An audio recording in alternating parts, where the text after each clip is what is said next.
દર્શક મિત્રો, આપણે આવ્યા છીએ અત્યારે વાંકાનેર તાલુકા પંચાયત આવ્યા છે અને એક મિત્ર અહીંયા અત્યારે ભૂખ હડતાલ ઉપર અહીંયા બેઠા છે. તો આપણે એમને મળી કે શું કામ તમે ભૂખ હડતાલ ઉપર બેઠા છો અને શું તમારા પ્રશ્નો જે છે એ જરાક આપણે જાણીશું. આપણે હવે પહેલાં તો હું જો તમને એનું આખું બેનર બતાવી દઉં છું.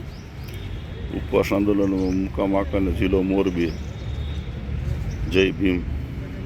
હવે આપણે રણભાઈ, શું તમે આ ઉપવાસ ઉપર બેઠો છો અને શું તમારી માંગણી છે, જરા કહેશો અમને? વિકાસના કામની સાહેબ માંગણી છે. ક્યાં ક્યાં વિકાસના કામમાં દલિત સમાજના આપણે 17 તારીખે હું બેઠો હતો, 11 તારીખે. બરાબર. 14 તારીખે તાલુકા પંચાયત ટીડીઓ સાહેબને સંબોધિત, જિલ્લા પંચાયત, જિલ્લા કલેક્ટરને બધું રજૂઆત કરેલી હતી. પણ 17 તારીખે 17 તારીખે આપણે સમજૂતી કરાવી, પ્રમુખ અને ટીડીઓ સાહેબને સમજૂતી કરાવી તમારા કામ તમામ પૂર્ણ થઈ ગયા છે. અમારી ટર્મ 5 વર્ષની આ સરપંચ ટર્મ પૂરું થતા. બરાબર. પણ 1.5 મહિનો કામ રાખ્યું ચાલુ અને 1.5 મહિનાથી કામ બંધ છે. બરાબર. મંત્રી એમ કે તમે નયનભાઈ કેમ કામ ન થાય કે મંત્રી મદદ કરે છે સરપંચને, ઓલા કોન્ટ્રાક્ટીને, કોગાભાઈ કોન્ટ્રાક્ટી મંત્રીનું નામ દે છે.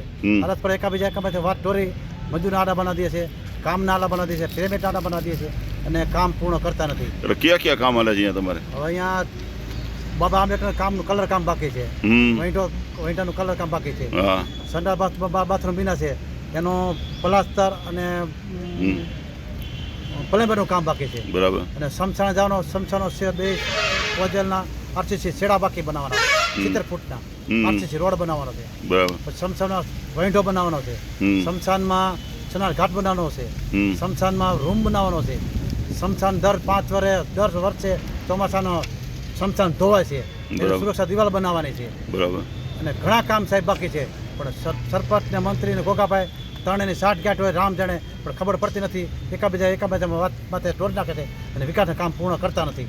2.5 વર્ષ કામ મંજૂર કર્યા કારોબારી લેવાઈ ગયા છે, એથી મેં નકશા પણ બની ગયા છે, પણ કામ સાહેબ કરતા નથી. મારી ફરિયાદ આ છે. પણ તેમજ મેં ગઈકાલે જિલ્લા વિકાસ સાહેબને મેં મેસેજ કરી મોકલ્યો છે.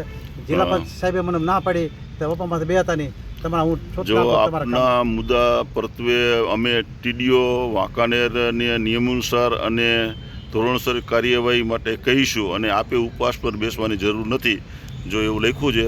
પણ હવે કામ થતા નથી એટલે નારણભાઈ ખરેખર આના પહેલાં પણ ઉપવાસ પર બેઠા હતા અને ત્યારે એમને લોલીપોપ આપી અને સમજાવી અને એમને ઊભા કરી દીધા હતા.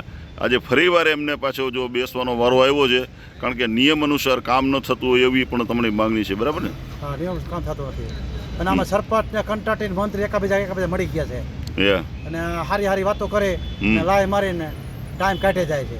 બરાબર છે.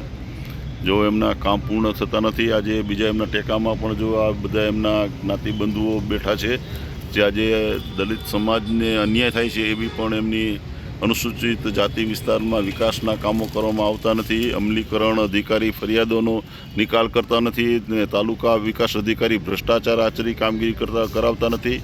તાલુકા વિકાસ અધિકારી શ્રી વાંકાનેર દ્વારા વિકાસના કામો નક્કી કરેલ કોન્ટ્રાક્ટર મારફત કરાવતા હોય અને ગ્રાન્ટ પંચાયતના નામે કામગીરી સામે ફરિયાદ ધ્યાને નહીં લેતા હોય.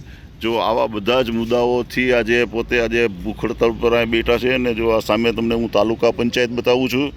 જો આજે નારણભાઈ અહીંયા બેઠા છે. હા.